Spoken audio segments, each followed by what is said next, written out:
Welcome back to my channel. আমি সৌমি আর আজকে হচ্ছে বৃহস্পতিবার ইভিনিং থেকে এই ব্লগটা স্টার্ট করেছি। আর তোমরা দেখতেই পাচ্ছ আমি কিচেনে এসেছি আর কিচেনে এসে বেশ কিছু জোগাড় করে নিয়েছি আমি যখন এখানে পাপড়িগুলো দিচ্ছিলাম তো তোমরা আই গেস বুঝতেই পেরে গেছো যে ইভিনিংয়ে আমি কি স্ন্যাক্স বানাচ্ছি। তো আমি বানাচ্ছি পাপড়ি চাট আর পাপড়ি চাট বানানোর জন্য সমস্ত জোগাড় আমার এখানে হয়ে গেছে। তো ভাবলাম যে এটা তোমাদের সাথে শেয়ার করি। এই ব্লগটা বানাবো ভাবিনি, বাট আমি আজকে ইভিনিং থেকে অনেকদিন ব্লগ বানাইনি, সো মনে হলো যে ঠিক আছে আমার ইভিনিং রুটিনটা কীরকম হয় তোমাদের সাথে শেয়ার করি। তো 6:30 নাগাদ সৌরভ অফিস থেকে চলে আসে, তো এখন বেজে গেছে এই 7টা মতো। তারপরে আমি কিচেনে এসেছি, এসে এই জোগাড়গুলো করলাম। এখন আমরা পাপড়ি চাট খাবো, আর যেহেতু আজকে পাপড়ি চাট খাবো মানে টক দই এই দুটো জিনিসই দেবো আমি, তো সেই কারণে আজকে চাটা বানাচ্ছি না, মানে চাটা আজকে স্কিপ করব। মেবি 1-1.5 ঘন্টা পরে যদি ভালো লাগে তাহলে খাবো। তো আমার আজকে রাত্রিবেলা ডিনারও বানাতে হবে, তো আমার ইভিনিংয়ের রুটিনটা তোমাদের সাথে আমি শেয়ার করব। আর তোমরা অনেকেই আমাকে জিজ্ঞাসা করেছো যে সৌমি ইভিনিং স্ন্যাক্সের কিছু রেসিপি শেয়ার করতে, তো আমি খুব শীঘ্রই আমি তোমাদের জন্য বেশ কিছু ইজি রেসিপি নিয়ে আসবো মানে ইভিনিং স্ন্যাক্সের জন্য। তো এটাও বলতে পারো মানে এই পাপড়ি চাটটা, পাপড়িগুলো তোমাদেরকে আমি দেখিয়েছিলাম যে বম্বে পাপড়ি আমি এমনি রেডিমেড কিনে এনেছিলাম, এগুলো তো সব জায়গাতেই খুব মানে অ্যাভেলেবেল। তো এরকমভাবেও কিন্তু তোমরা পাপড়ি চাট বানিয়ে ইভিনিংয়ে খেতে পারো, এটাও কিন্তু খুব চটজলদি একটা ইভিনিং স্ন্যাক্স। তো আমি কিরমভাবে এটা বানাই তোমাদেরকে দেখাচ্ছি, আশা করছি তোমাদের ভালো লাগবে আর এই ইভিনিং রুটিনটা তোমাদের সাথে শেয়ার করব। তো চলো আমি এগুলো বানাই, তারপরে আবার তোমাদের সাথে কথা হবে। পাপড়ি চাট বানানোর জন্য আমি আলুটাকে সেদ্ধ করে স্লাইস করে নিয়েছি, আর এখানে পেঁয়াজ, টমেটো, কাঁচা লঙ্কা, ধনেপাতা কুচিয়ে নিয়েছি। দইয়ের মধ্যে একটু ভাজা মশলা দিয়েছি আর একটু বিট নুন দিয়ে দিয়েছি, আর এখানে আছে তেঁতুল জল, আর আমি নিয়েছি ঝুরি ভাজা। এরপরে পাপড়ির ওপরে এই সমস্তগুলোকে দিয়ে পরপর সাজিয়ে পাপড়ি চাটটা বানিয়ে ফেলবো।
পাপড়ি চাটটা সত্যি খুব ভালো খেতে হয়েছে, তোমরা অবশ্যই একবার ট্রাই করো।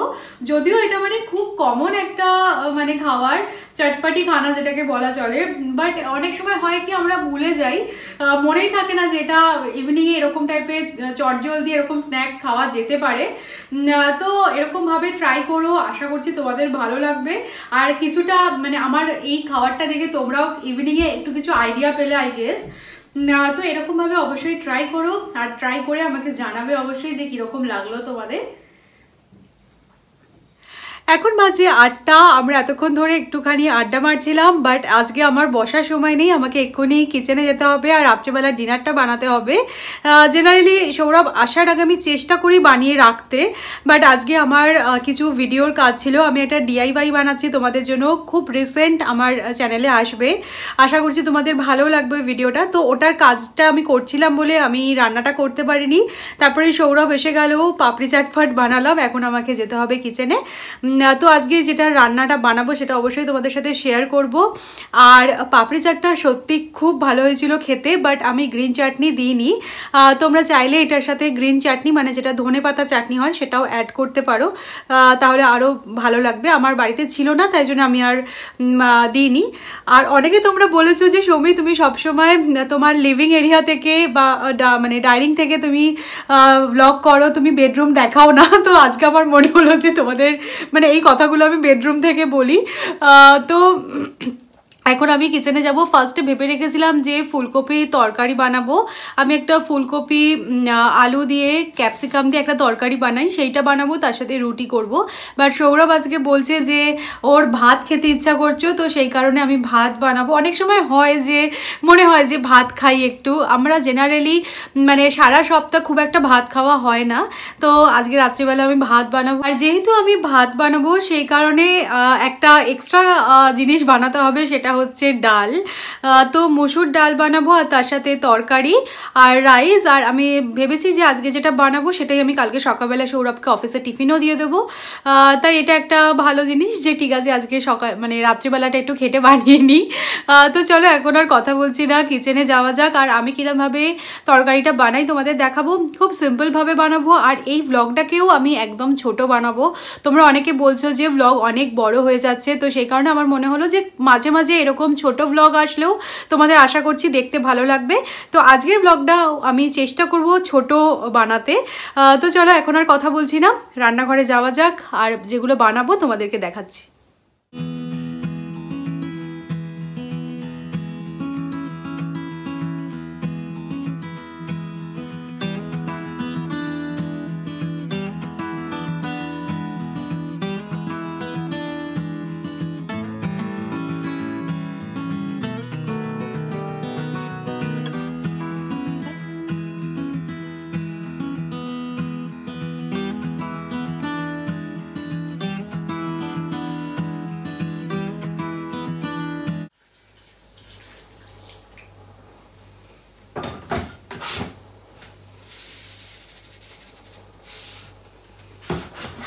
আমি এখানে রান্নাটা জোগাড়টা করে নিলাম। এখানে দেখো আলুটা এরকম ডুবো ডুবো করে কেটেছি, আর টমেটো দেবো, আর ক্যাপসিকামটা এরকম কিউব শেপে কেটেছি। আর আমি গরম জলে একটুখানি কিছুক্ষণের জন্য ফুলকপিটাকে একটু ভিজিয়ে রাখবো। আর ডালটাও মানে সবজি কাটতে কাটতে ডালটাও সেদ্ধ হয়ে গেছে। বাট এখন আমি চা বসাচ্ছি, যেহেতু তখন তোমাদের বললাম যে তখন চাটা খাইনি, মানে সন্ধ্যেবেলার চাটা না খেলে খুবই খারাপ লাগে। তো এখন 8:30 বাজে, মোটামুটি রান্নার জোগাড়টা হয়ে গেছে। আমি আর সৌরভ দুজনেই ভাবছি একটু চা হয়ে যাক আর কি। তো চাটা আমি বসাবো, চাটা খেয়ে নিয়ে বা চাটা করতে করতেই আমি ডালটা করে নেব, তারপরে লাস্টে আমি তরকারিটা করব, এটাই আর কি প্ল্যান। তো চলো আমি চাটা বসিয়ে নিই।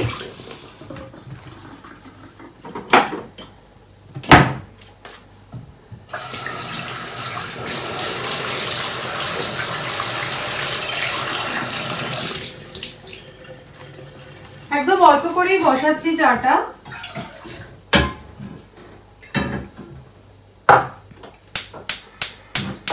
সারাদিনে খুব বেশি বার চা হয়তো খাই না, চা মানে চাটা দুবার আর ম্যাক্সিমাম একবার কফি। বাট মানে চাটা যদি দুবার মানে সকাল আর এই মানে বিকেলবেলাটা যদি না হয় আমার একটু কিরম একটা লাগে, তাই চাটা খেতেই হবে, কিছু করার নেই।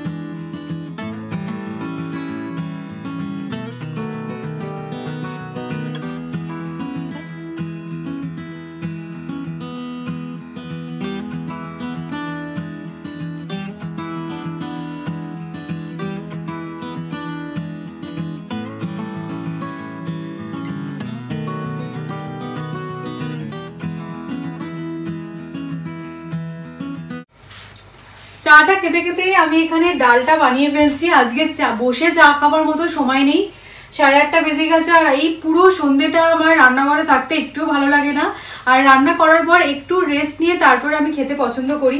তো তাই জন্য আমি আর মানে চাটা রান্নাঘরেই বসে মানে দাঁড়িয়ে দাঁড়িয়ে খেয়ে নেবো, আর তার সাথে সাথে আমি ডালটা বানিয়ে ফেলছি।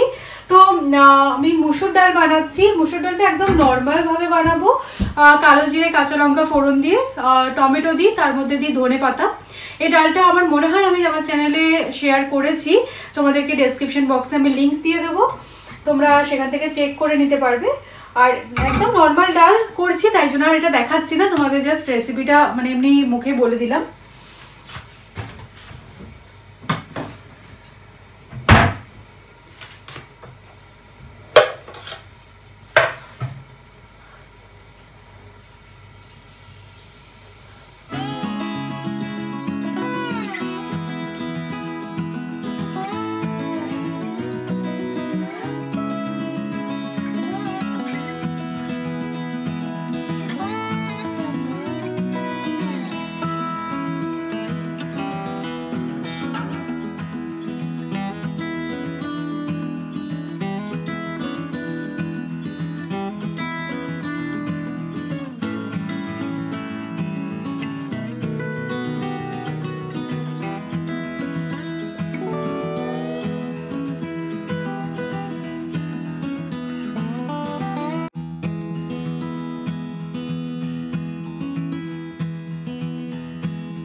চা খেতে খেতে আমার ডালটাও রেডি হয়ে গেল। এবার জাস্ট আমি তরকারিটা বানিয়ে ফেলবো।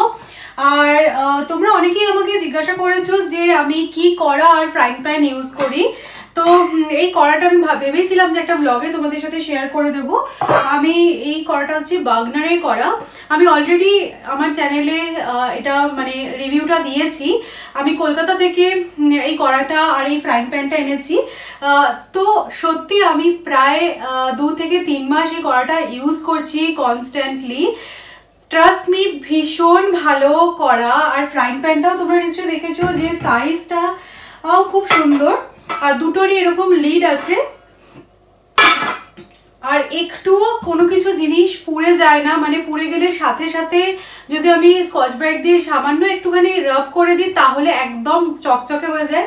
তো সত্যি আমার ভীষণ ভালো লেগেছে। তোমরা জানতে চেয়েছিলে, তো আমি তাই জন্য বললাম। আর এটার যে রিভিউটা আমি দিয়েছিলাম আমার চ্যানেলে, তার লিঙ্কটাও আমি দিয়ে দেবো ডেসক্রিপশন বক্সে। তোমরা ওখান থেকেও প্রোডাক্টটার সম্পর্কে আরও ভালোভাবে ডিটেলসে জানতে পেরে যাবে। তো এটাই আর কি। তো চলো এবার আমি তরকারিটা বসাই, আর কিরকমভাবে আমি তরকারিটা বানাবো সেটা তোমাদের দেখাচ্ছি।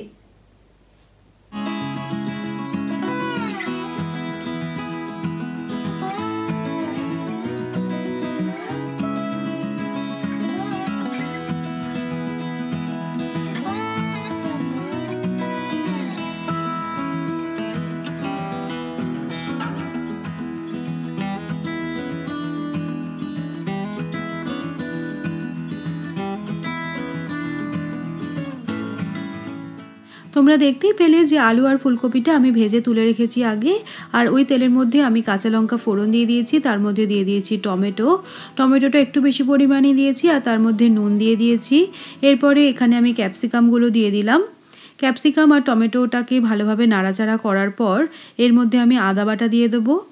আদা বাটা দিয়ে কিছুক্ষণ নাড়াচাড়া করব। এই তরকারিটা ভীষণ সিম্পল একটা তরকারি।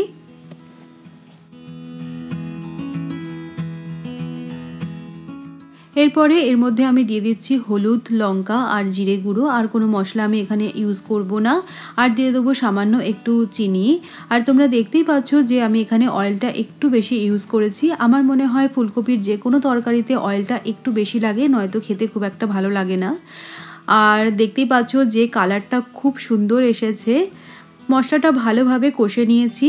এরপরে আমি এর মধ্যে দিয়ে দেবো ভেজে রাখা ফুলকপি আর আলুগুলো।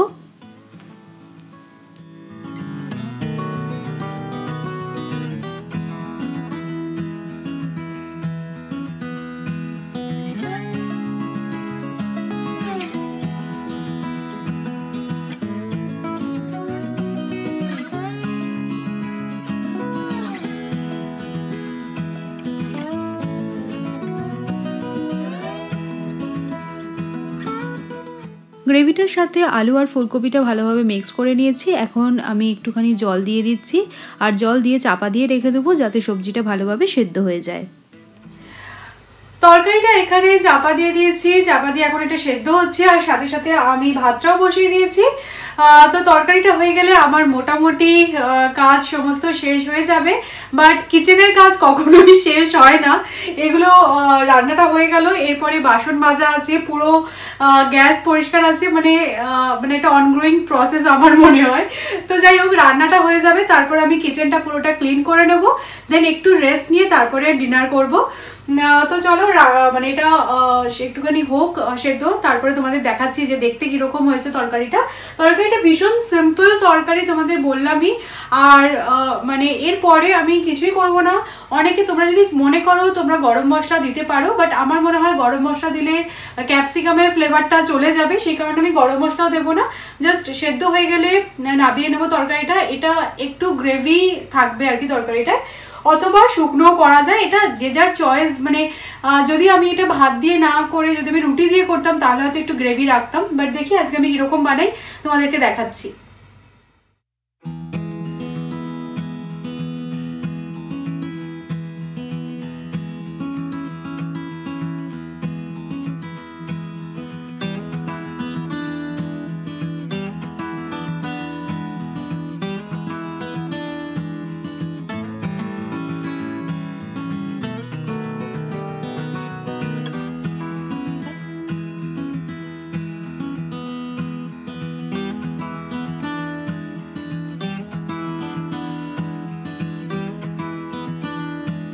আমাদের ডিনার হয়ে গেছে, এখন টাইম হয়ে গেছে 11টা।